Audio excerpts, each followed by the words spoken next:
Good morning students.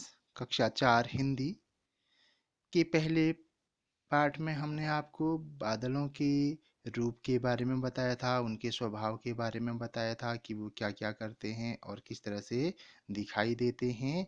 तो बादलों के बारे में यहाँ पे आपको बताया गया था, बादल किस तरह से होते हैं। आपने इसको अच्छी तरीके से पढ़ा होगा और इसको समझा होगा।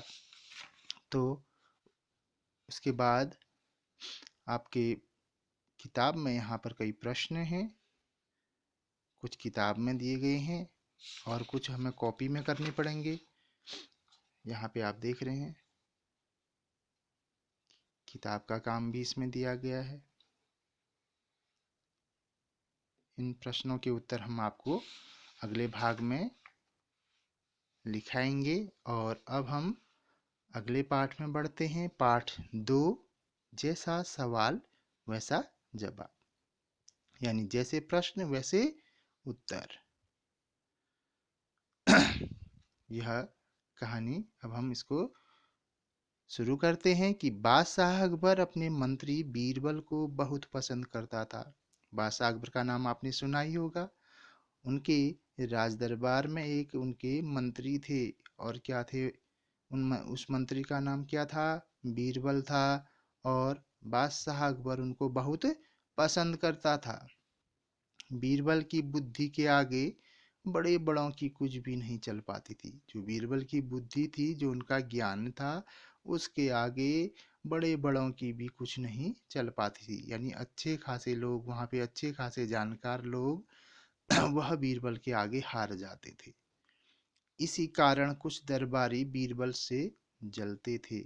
अकबर के दरबार में कुछ अन्य दरबारी भी थे जो बीरबल की बुद्धिमत्ता और उनके ज्ञान से बहुत जलते थे, होशियार थे, बहुत चालाक थे। हर प्रश्न के उत्तर को देने में वो बहुत माहिर थे। इसलिए बीरबल के दरबार में जो अन्य दरबारी थे वह बीरबल से बहुत जलते थे। क्योंकि जो इंसान चालाक होता है, होशियार होता है, समझदार होता है और सभी प्रश्नों के उत्तर देने में मशहूर होता है, उससे तो सभी जलते हैं। ये आपकी कक्षा में भी होता होगा। अगर आप एक अच्छे स्टूडेंट हैं, एक अच्छे बच्चे हैं, एक अच्छे विद्यार्थी हैं, आप सभी प्रश्नों के उत्तर देने में माहिर हैं और हर काम में आप मशहूर हैं, प्रसिद्ध हैं, तो आपकी कक्षा में आप अन्य बच्चे भी आपसे बहुत जलेंगे, उन्हें भी आपसे ईर्ष्या होगी। तो ऐसा ही अकबर के राज दरबार में भी था। बीरबल बहुत होशियार थे, बहुत चालाक थे और उनकी बुद्धि के आगे, उनके ज्ञान के आगे अच्छे खासे लोगों की, जो दरबार में अन्य भी अच्छे खासे लोग थे, उनकी बिल्कुल भी नहीं चल पाती थी। आगे क्या हुआ? वे बीरबल को मुसीबत में फंसाने के लिए तरीके सोचते रहते थे। वे क्या करते थे? बीरबल को मुसीबत में डालने के लिए, कि बीरबल को किसी भी प्रकार से मुसीबत में डाला जाए, उसे फंसाया जाए, ताकि वह बादशाह अकबर की नज़रों में गिर जाए और उसे वह इज्जत और सम्मान न मिले जो राजा अकबर उसे देते हैं। यह जो अकबर के अन्य राज दरबारी थे, वह बीरबल के लिए सोचते थे कि इसे किसी भी तरह से मुसीबत में डाला जाए, परेशानी में डाला जाए, जिससे इसकी जो प्रसिद्धि है वह अकबर के सामने क्या हो जाए? समाप्त हो जाए। तो अकबर के खास दरबारी ख्वाजा सरा को अपनी विद्या और बुद्धि पर बहुत अभिमान था। अकबर के एक और खास दरबारी थे जिनका नाम क्या था? ख्वाजा सरा था। और उन्हें भी अपनी विद्या, अपने ज्ञान पर, अपनी बुद्धि पर, अपनी चतुराई पर बहुत अभिमान था, बहुत घमंड था। बीरबल को तो वे अपने सामने नीरा बालक और मूर्ख समझते थे। यानी बीरबल को वह अपने सामने क्या सोचते थे? नीरा मीन्स तुच्छ बालक, इसे कुछ नहीं आता है, और मूर्ख समझते थे। लेकिन अपने ही मानने से तो कुछ होता नहीं। लेकिन हम लोग जो सोचते हैं कि हम लोग बहुत होशियार हैं, बहुत बुद्धिमान हैं, इसके मानने से कुछ नहीं होते। स्वयं अपने आप मानने से कुछ नहीं होता, जब तक दुनिया उसको ये न कहे कि यह व्यक्ति बहुत समझदार है, होशियार है और बहुत बुद्धिमान है तब तक कुछ नहीं होता। तो ऐसा ही ख्वाजा सरा के साथ भी था। दरबार में बीरबल की ही तूती बोलती और ख्वाजा साहब की बात ऐसी लगती थी जैसे नक्कार खाने में तूती की आवाज। दरबार में बीरबल की ही तूती बोलना मीन्स उनकी ही चलती उनकी ही बात को सुना जाता था। दरबार में केवल बीरबल की ही बातों को सुना जाता था और उन्हें महत्व दिया जाता था। और ख्वाजा साहब की बात ऐसी लगती थी जैसे नक्कार खाने में तूती की आवाज। नक्कार खाने में तूती का अर्थ है, यानी जैसे नक्कार खाने में तूती की आवाज का अर्थ है कि किसी कमजोर व्यक्ति की आवाज को नजरअंदाज करना, उसकी बात को नहीं सुना जाना, यानी ख्वाजा सरा की बात को वहां पे बिल्कुल भी महत्व नहीं दिया जाता था। आगे बढ़ते हैं। ख्वाजा साहब की चलती तो वे बीरबल को हिंदुस्तान से निकलवा देते, लेकिन निकलवाते कैसे?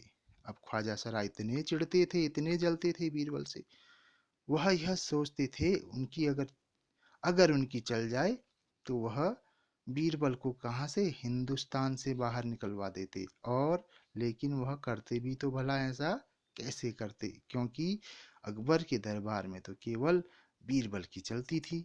इसलिए ख्वाजा सरा बहुत परेशान थे। वो बीरबल से बहुत चिढ़ते थे और बार बार ऐसे मौके ढूंढते थे कि बीरबल को मुसीबत में डाला जाए, ताकि उसकी प्रसिद्धि को समाप्त किया जाए, राजा की नजरों में बीरबल को गिराया जाए। अब आगे बढ़ते हैं। एक दिन ख्वाजा ने बीरबल को मूर्ख साबित करने के लिए बहुत सोच विचार कर कुछ मुश्किल प्रश्न सोच लिए। ख्वाजा सरा लगातार बीरबल को उसकी नजरों में गिराने के लिए कई प्रयत्न कर चुके थे। इस बार भी उन्होंने सोचा कि अब बीरबल को मूर्ख साबित करना पड़ेगा और इसके लिए उन्होंने बहुत सोच विचार किया और कुछ मुश्किल प्रश्न सोच लिए। उन्होंने सोचा कि अब मैं कुछ ऐसे मुश्किल प्रश्न सोचता हूँ जिससे बीरबल से उसका उत्तर पूछने पर उसे ना आए और वह मूर्ख साबित हो। उन्हें विश्वास था कि बादशाह के उन प्रश्नों को सुनकर बीरबल के छक्के छूट जाएंगे। और ख्वाजा सरा को यह विश्वास था कि बादशाह अगर उन प्रश्नों को सुनेंगे तो बीरबल के छक्के छूट जाएंगे। मैं बादशाह से कहूँगा कि मेरे कुछ प्रश्न हैं जिन्हें आप बीरबल से पूछिए, और अगर बीरबल उनका उत्तर नहीं दे पाएंगे तो वह मूर्ख साबित होंगे। और क्या हो जाएगा, उन प्रश्नों को सुनकर बीरबल के छक्के छूट जाएंगे, यानी बीरबल बुरी तरह से हार जाएंगे, पराजित हो जाएंगे और वह लाख कोशिश करके भी संतोषजनक उत्तर नहीं दे पाएगा। चाहे वो लाख कोशिश करे फिर भी मेरे इन प्रश्नों का संतोषजनक उत्तर नहीं दे पाएगा। फिर बादशाह मान लेगा कि ख्वाजा सरा के आगे बीरबल कुछ नहीं है, और बादशाह यह मान लेगा कि ख्वाजा सरा ही सब कुछ है, सबसे विद्वान आदमी ख्वाजा सरा ही है, बीरबल इसके सामने कुछ नहीं है। तो एक बार फिर से इस पेज को, इस पृष्ठ को हम फिर से दोहराते हैं कि बादशाह अकबर अपने मंत्री बीरबल को बहुत पसंद करते थे। बीरबल की बुद्धि के आगे अच्छे खासे लोगों की कुछ नहीं चल पाती थी। इसी कारण कुछ दरबारी बीरबल से जलते थे और वे बीरबल को मुसीबत में फंसाने के तरीके सोचते रहते थे। अकबर के एक खास दरबारी ख्वाजा सरा को अपनी विद्या और बुद्धि पर बहुत अभिमान था।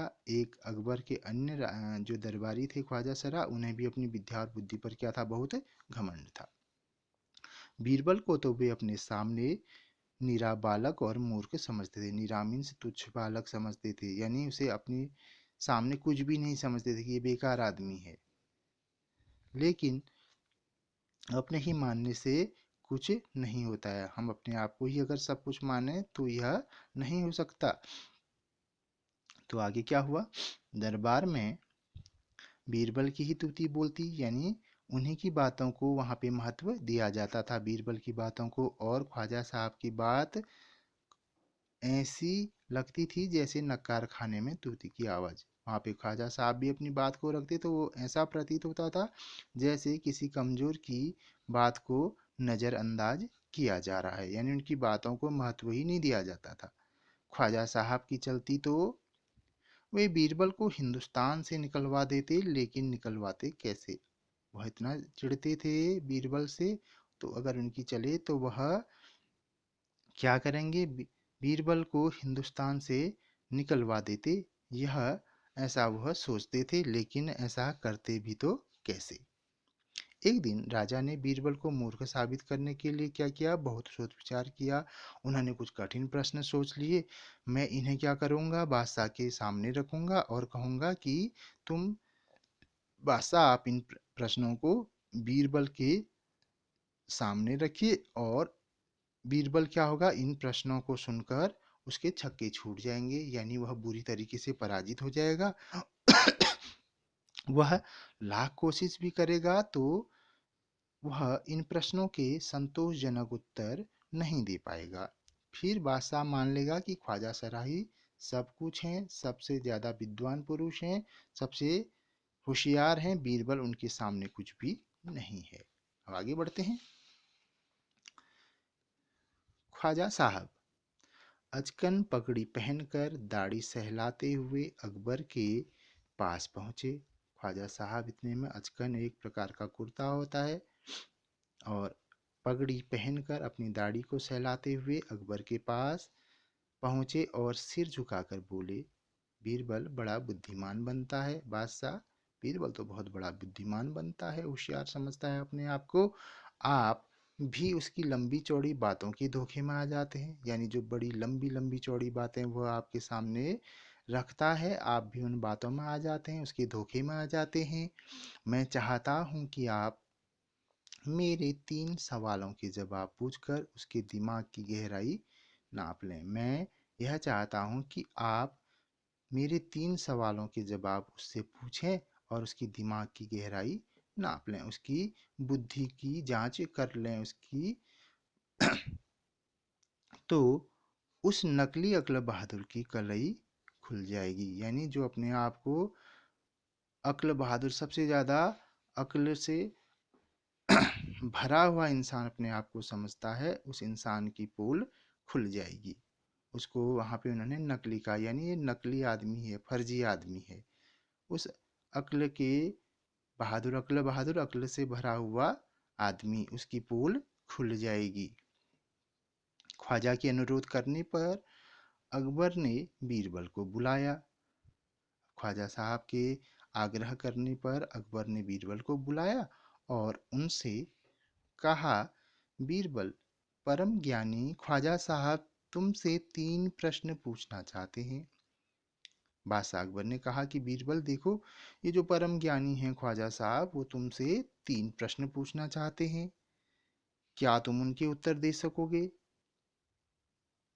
बीरबल बोले, जहां पनाह जरूर दूंगा, खुशी से पूछें। तो बीरबल ने कहा, ठीक है जहां पनाह, मैं इन प्रश्नों के उत्तर जरूर दूंगा, आप मेरे से खुशी खुशी इन प्रश्नों को पूछें। तो ख्वाजा साहब ने अपने तीनों सवाल लिखकर बादशाह को दे दिए। ख्वाजा साहब ने जो अपने मन में तीनों सवाल सोचे थे, उनको लिखकर बादशाह को दे दिए। आगे क्या हुआ? अकबर ने बीरबल से ख्वाजा का पहला प्रश्न पूछा। ख्वाजा साहब का पहला प्रश्न क्या था? संसार का केंद्र कहाँ है? तो बीरबल ने तुरंत जमीन पर अपनी छड़ी गाड़ दी। तो बीरबल ने क्या किया, जब अकबर ने पहला प्रश्न पूछा ख्वाजा सरा का कि संसार का केंद्र कहाँ है, तो बीरबल ने क्या किया, तुरंत अपनी छड़ी क्या कर दी, जमीन में ऐसे गाड़ दी और कहा, यही स्थान चारों ओर से दुनिया के बीचों बीच पड़ता है। यानी यही स्थान क्या है, चारों ओर से दुनिया के बीचों बीच पड़ता है, यानी ये पूरी दुनिया के बीचों बीच यह स्थान पड़ता है जो केंद्र बिंदु है। अगर आपको विश्वास न हो तो आप क्या करें, इस केंद्र बिंदु से क्या करें, एक फीता लेकर पूरी दुनिया को नाप कर दिखा दें। कि मेरी बात गलत है। पहले प्रश्न का उत्तर बीरबल ने इस तरह से दिया। अब अकबर ने दूसरा प्रश्न किया कि आकाश में कितने तारे हैं। अकबर ने अपना दूसरा प्रश्न पूछा जो ख्वाजा सरा ने लिखा था कि आकाश में कितने तारे हैं। आगे क्या हुआ? बीरबल ने क्या किया? एक भेड़ मंगवा कर कहा, इस भेड़ के शरीर में जितने बाल हैं उतने ही तारे आसमान में हैं। तो बीरबल ने क्या कहा? एक भेड़ मंगवाई और कहा कि इस भेड़ के शरीर में जितने बाल हैं उतने ही तारे आसमान में हैं। यानी भेड़ के शरीर में कितने बाल होंगे? अनगिनत बाल होंगे जिनको गिना नहीं जा सकता और जिनको गिनना भी नामुमकिन है। तो उतने ही तारे आसमान में हैं। अगर ख्वाजा साहब को इसमें संदेह हो तो वे बालों को गिनकर तारों की संख्या से तुलना कर लें। तो ख्वाजा साहब को इसमें अगर कोई संदेह हो, कोई शक हो, तो वो क्या करें? इन बालों को गिनकर, भेड़ के बालों को गिनकर क्या कर लें? तारों की संख्या से इसकी तुलना कर लें। उनको पता चल जाएगा कि आसमान में कितने तारे हैं। अब अकबर ने अपना तीसरा सवाल किया, संसार की आबादी कितनी है?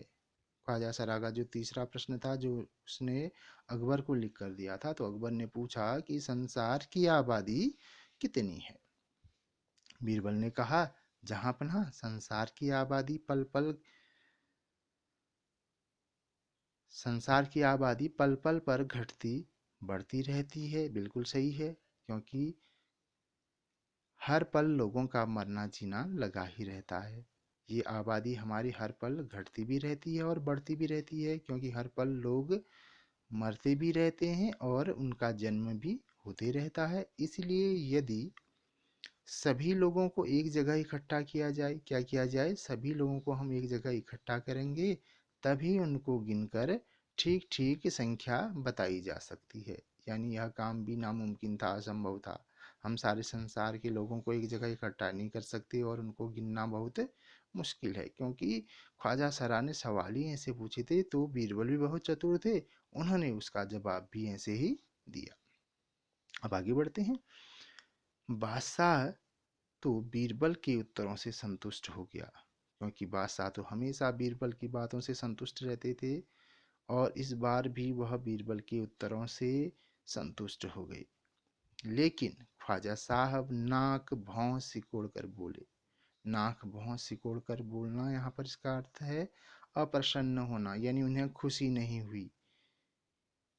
ऐसे गोलमोल जवाबों से काम नहीं चलेगा जनाब। उन्होंने क्या कहा? जो आपने ऐसे गोलमोल जवाब दिए हैं, इनसे काम नहीं चलेगा।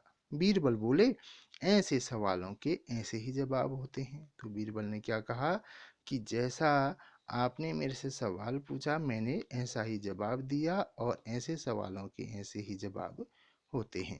पहले मेरे जवाबों को गलत साबित कीजिए, तब आगे बढ़िए। उन्होंने क्या कहा कि ख्वाजा साहब, आप पहले मेरे जवाबों को गलत साबित कीजिए और तब जाके आगे बात करिए। ख्वाजा साहब से फिर कुछ बोलते नहीं बना। एक बार फिर से ख्वाजा साहब को यहाँ पर अपने मुंह की खानी पड़ी और वह बीरबल के आगे फिर से एक बार हार गए। तो एक बार इस कहानी को हम फिर से समझ लेते हैं कि बादशाह अकबर जो थे हमेशा अपने मंत्री बीरबल को बहुत पसंद करते थे। वह क्योंकि वह अपनी बुद्धि के आगे अच्छे खासों को हरा चुके थे। इसी कारण दरबार में कुछ अन्य दरबारी भी बीरबल से जलते थे और वह बीरबल को हमेशा मुसीबत में फंसाने के तरीके सोचते थे। लेकिन ऐसा नहीं हो पाता था, क्योंकि बीरबल बहुत चतुर थे, बहुत होशियार थे। अकबर के दरबार में एक अन्य दरबारी भी थे जिनका नाम क्या था? ख्वाजा सरा था। उन्हें अपनी बुद्धि और विद्या पर बहुत अभिमान था, बहुत घमंड था। बीरबल को तो अपने सामने बिल्कुल मूर्ख और एक तुच्छ बालक समझते थे। लेकिन अपने ही मानने से कुछ नहीं होता, अपने आप को ही होशियार साबित करने से सब कुछ नहीं होता है। दरबार में केवल बीरबल की ही बातों को महत्व दिया जाता था और ख्वाजा साहब की बात ऐसी लगती थी जैसे किसी कमजोर आदमी की बातों को नज़रअंदाज करना। तो ख्वाजा साहब बीरबल से इतना चिढ़ते थे कि अगर उनकी चलती तो वह बीरबल को हिंदुस्तान से निकलवा देते, और निकलवा देते तो भला कैसे, क्योंकि उनको निकलवाने का कोई कारण उनके पास नहीं था। तो आगे क्या हुआ? एक दिन ख्वाजा साहब ने बीरबल को मूर्ख साबित करने के लिए अपने मन में 3 सवाल सोच लिए। उन्होंने कहा, आज मैं इन 3 सवालों को महाराज के सामने ले जाता हूँ और उनसे कहता हूँ कि महाराज, आप बीरबल से इन 3 सवालों को पूछिए, अगर वह इन प्रश्नों को सुनेगा तो उसके छक्के छूट जाएंगे, यानी वह बुरी तरीके से पराजित हो जाएगा, और वह लाख कोशिश भी करेगा तो इन प्रश्नों के उत्तर नहीं दे पाएगा, और फिर बादशाह मान लेगा कि बीरबल बहुत मूर्ख है और ख्वाजा सराही सबसे अधिक बुद्धिमान है। और तो इतने में ख्वाजा साहब अपनी अचकन अपना कुर्ता पगड़ी पहनकर अपनी दाढ़ी को सहलाते हुए अकबर के पास पहुंचते हैं और सर झुकाकर बोलते हैं कि बीरबल बड़ा बुद्धिमान बनता है, आप भी उसकी लंबी चौड़ी बातों में आ जाते हैं, उसके धोखे में आ जाते हैं। मैं चाहता हूं कि आप मेरे 3 सवालों का जवाब पूछें उससे, और उसकी बुद्धिमत्ता का परिचय लें, उसकी बुद्धि की गहराई को नाप लें कि उसके पास कितनी बुद्धि है, कितना ज्ञान है, उसकी गहराई को आप नाप लें, जिससे उसकी क्या हो जाएगी, पोल खुल जाएगी। जो अपने आप को बहुत होशियार समझता है। तो ख्वाजा के अनुरोध करने पर अकबर ने बीरबल को बुलाया और कहा कि हमारे परम ज्ञानी जो ख्वाजा साहब हैं वो तुमसे 3 प्रश्न पूछना चाहते हैं, क्या तुम उनके उत्तर दे पाओगे? तो बीरबल बोले, जहाँ पनाह, बिल्कुल, आप मेरे से खुशी खुशी वो प्रश्न पूछें, मैं उनके उत्तर जरूर दूंगा। ख्वाजा साहब ने अपने तीनों सवाल लिखकर बादशाह को दे दिए।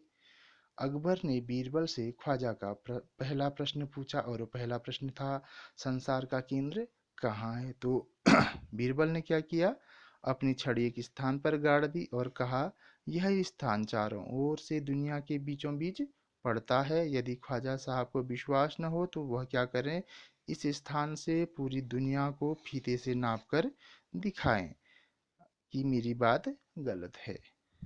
तो यहाँ पर पहले जवाब को सुनकर ही ख्वाजा साहब बड़े असमंजस में पड़ गए, बहुत दुविधा में पड़ गए कि बीरबल ने यह कैसा उत्तर दिया।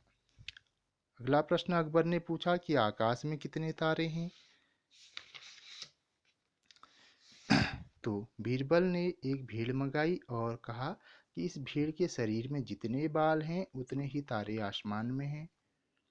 ख्वाजा साहब को इसमें संदेह हो तो वे बालों को गिनकर तारों की संख्या से तुलना करें, यानी भीड़ के बालों को गिनना ही नामुमकिन है। तो क्या किया जाए, इन भेड़ों को बालों को गिना जाए और इसकी तुलना किससे कर ली जाए, आसमान में तारों से कर ली जाए। अब अकबर ने अपना तीसरा सवाल किया कि संसार की आबादी कितनी है? तो बीरबल ने उसका क्या जवाब दिया कि जहाँ पनाह संसार की आबादी हर पल घटती बढ़ती रहती है, क्योंकि हर पल लोगों को मरना भी पड़ता है और जीना भी पड़ता है। लोग पैदा भी होते हैं और मरते भी रहते हैं, इसलिए यदि सभी लोगों को एक जगह इकट्ठा किया जाए तभी उनको गिनकर ठीक ठीक संख्या बताई जा सकती है। अगर हम संसार के सारे लोगों को एक साथ इकट्ठा कर लें तभी उनको गिनकर हम ठीक ठीक से संसार की आबादी का पता लगा सकते हैं। क्योंकि ख्वाजा साहब ने जैसे प्रश्न पूछे थे बीरबल ने उनके वैसे ही उत्तर दिए। बादशाह तो बीरबल के उत्तरों से संतुष्ट हो गया, लेकिन ख्वाजा साहब नाक भौं सिकोड़ कर बोले, ऐसे गोलमोल जवाबों से काम नहीं चलेगा जनाब। तो यहाँ पे बादशाह तो जो थे बीरबल के उत्तरों से संतुष्ट हो गए, प्रसन्न हो गए। उन्होंने कहा, बीरबल आपने बहुत अच्छे उत्तर दिए हैं। लेकिन ख्वाजा साहब ने नाक भौं सिकोड़ कर बोले, यानी अप्रसन्न दिखाई दिए, उन्हें खुशी नहीं हुई। ऐसे गोलमोल जवाब से काम नहीं चलेगा जनाब, जो तुमने ऐसे उत्तर दिए हैं इनसे काम नहीं चलेगा। तो बीरबल बोले, ऐसे जवाबों सॉरी बीरबल बोले, ऐसे सवालों के ऐसे ही जवाब होते हैं, जैसे आपने सवाल पूछे हैं उनके ऐसे ही जवाब होते हैं। पहले मेरे जवाब को गलत साबित कीजिए तब आगे बढ़िए। पहले आप क्या कीजिए, मेरे जवाबों को गलत साबित कीजिए तब जाके आगे बात करिए। ख्वाजा साहब फिर कुछ नहीं ख्वाजा साहब से फिर कुछ बोलती नहीं बना, यानी बीरबल के जवाब को सुनकर अब ख्वाजा साहब से कुछ बोलते नहीं बना, यानी उन्हें अब अपने फिर से एक बार अपने मुंह की खानी पड़ी और उन्हें बीरबल के आगे झुकना पड़ा और फिर से एक बार उन्हें हार का सामना करना पड़ा। तो यह कहानी हमें यह शिक्षा देती है कि आदमी अपनी समझदारी, होशियारी और चतुराई से चाहे कितने भी उसको परेशानी या कष्ट आए, उनका वह समाधान निकाल सकता है, जो हमें बीरबल के माध्यम से यहाँ पे दिखाई देती थी, क्योंकि बीरबल अपनी समझदारी, होशियारी और चतुराई के लिए बहुत प्रसन्न थे। राजा भी उनको बहुत पसंद करता था। तो हमें भी समझदार, होशियार और चालाक होना पड़ेगा, जिससे कि हमें भी कोई बेवकूफ़ न बना सके और हमारी कोई सीधेपन का फायदा न उठा सके। तो यह पाठ यहाँ पे समाप्त होता है और इसके बाद हम पाठ 1 के प्रश्न उत्तर आपको अगले भाग में कराएंगे।